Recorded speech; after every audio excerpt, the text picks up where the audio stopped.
Bom dia a todos.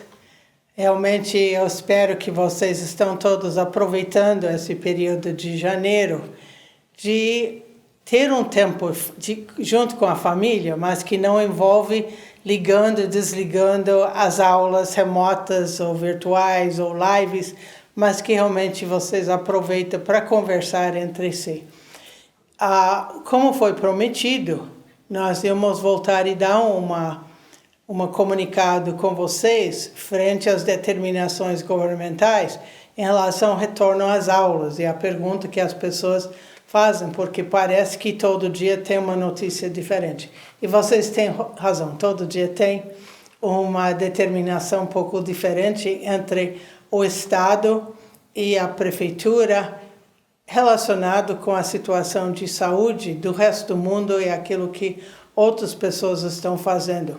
Como vocês sabem, como São Paulo, como Estado, tem voltado para a situação amarela, então podemos ter até 70% da presença, mas conforme as mesmas normas, a Prefeitura determina uma outra número de alunos. Mas, basicamente, todos se resumem a uma coisa. Vai ter um grupo que estão em aula presencialmente, mas a novidade é que presencialmente agora foi definido presencialmente em casa, na frente da tela, ou presencialmente na escola. Vai ter um rodízio entre quem vem para a escola, para essa presencial, e quem está presente nos grupos de Zoom, como foi feito o ano passado. Agora, o governo reconhece que tem um outro grupo que não pode estar nesta situação presencial. São as pessoas que ou moram com alguém com uma vulnerabilidade especial, mais delicada, ou a própria pessoa tem uma situação mais vulnerável e o governo coloca que esse grupo deveria apresentar um atestado que permita que eles não tenham as mesmas normas da escola híbrida ou da escola de rodízio. Eles podem ter as aulas 100% virtuais e, dependendo da situação de cada criança, se a situação é dela própria ou com alguém com quem ela mora, então o atestado pode dizer: é desaconselhável que ela venha na escola porque ela mora com pessoas de risco ou ela mesma tem um risco especial. Então, aquilo que os professores vão esperar de uma pessoa que está acompanhando uma pessoa é diferente daquela que ela mesma está fazendo o tratamento, porque essa diferenciação existe e o professor teria que saber também para não sobrecarregar uma criança. Agora, basicamente, esta é a única mensagem que nós temos. Agora eu vou apresentar um desenho para vocês entenderem um pouco mais essa divisão nos dois grupos. O grupo que é virtual presencialmente, porque o governo definiu. Presença pode ser virtual ou fisicamente. Agora, o outro grupo não vai ter o fisicamente e atestado a gente só precisa para esse outro grupo especificando se a situação é com a criança ou se a situação é com alguém da família ou com quem ela mora.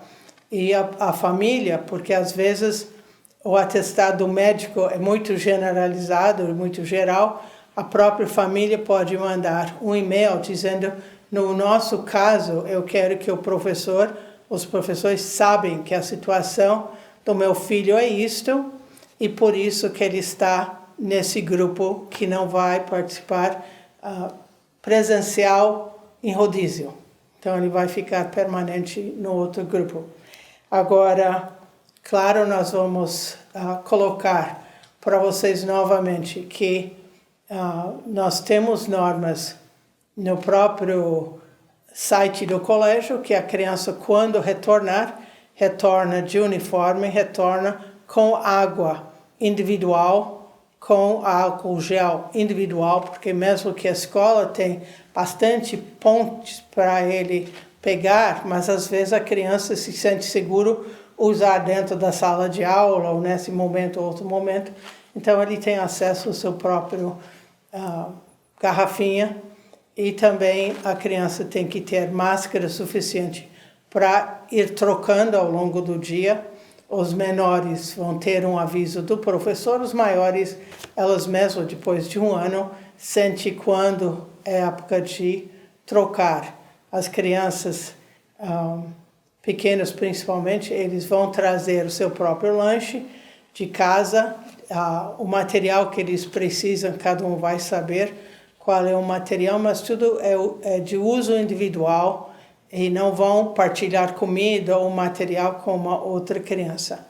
Falando de material ou livros, a partir de quinta-feira desta semana, as famílias que já solicitaram, já encomendaram material, pode passar, nós vamos ter um drive-thru, só que sem alimentação. Vai ser o drive-thru do material e livros que vocês já pediram, e a novidade é que toda essa distribuição vai ser feita no prédio Santa Cruz, é o terreno entre Extra e a abertura central. Então, é onde os alunos do ensino médio trabalham. Então a pessoa entra do Sargento Geraldo Santana, entra, faz a curva, pega o material e sai. Então não tem fila disso, fila daquilo, fila do outro. Se eventualmente tem uma família que não pagou online, como a grande maioria fez, vai ter um espaço específico para aquela família acertar. Quem já acertou, realmente é o tempo de dizer bom dia ou boa tarde e receber o material. Então, estamos ansiosos de receber seus filhos. Esse aviso que a criança vai fazer parte do grupo que é só virtual, que vai ter atestado médico. Então, essa informação nós temos que ter até segunda-feira que vem para a formação dos grupos. Agora, conforme o número de pessoas que vão ser só virtuais e o número de vagas, então o grupo de rodízio e o grupo fisicamente presencial pode aumentar ou diminuir. Por exemplo, se eu tenho 50% das crianças que estão numa situação que não permite que venham fisicamente, então 100% das crianças vêm para a aula. Dependendo do número de vagas, eu posso ter 80% das crianças presencialmente. Então, os grupos vão se formar quando a gente tiver a informação de quantos virão. Se não tiver um aviso da família, nós vamos colocar ele numa lista presencial que ele vai entrar no esquema de rodízio. Às vezes as pessoas falam, não, mas eu tenho mais uma dúvida, eu tenho mais outra dúvida. Cada nível vai mandar uma carta, realmente lembrando aquilo que eu estou falando neste vídeo, mas também dando qualquer instrução específica e também a partir das listas, lembrando qual é o horário vai ser aquilo que foi informado desde o ano passado. Todo mundo entra no horário de sempre, seja 7h10, seja 7h25, seja 7h30, a hora de saída é o mesmo. Não vai ter a modificação ou adaptação que nós tivemos o ano passado, porque agora os alunos estão muito mais adaptados a esse uso de tecnologia, idas e voltas com o professor, com a classe. Então vamos, claro, ter uma receptividade, um cuidado especial com os alunos novos que estão entrando na escola, mas é um grupo que dá para a gente agrupar e conversar, e o próprio professor ajuda e os colegas também ajudam. Então, esses alunos que são novos realmente vai ter um atendimento diferenciado. Então, muito obrigado e continuo aproveitando. Na verdade, nós temos essa semana que vem é semana que os professores concretizam o planejamento da turma delas e vão formar as listas frente às comunicações de vocês, de alunos que não vão voltar porque tem ou terá atestado médico. e durante esse período do primeiro semestre, então não vai ter mudança do grupo. Quem se coloca num grupo de risco no primeiro semestre não vai depois entrar no outro grupo. Uma vez definindo que é um aluno com atestado médico, ele vai permanecer no grupo 100% virtual e os outros em rodízio. Então, muito obrigado pela atenção.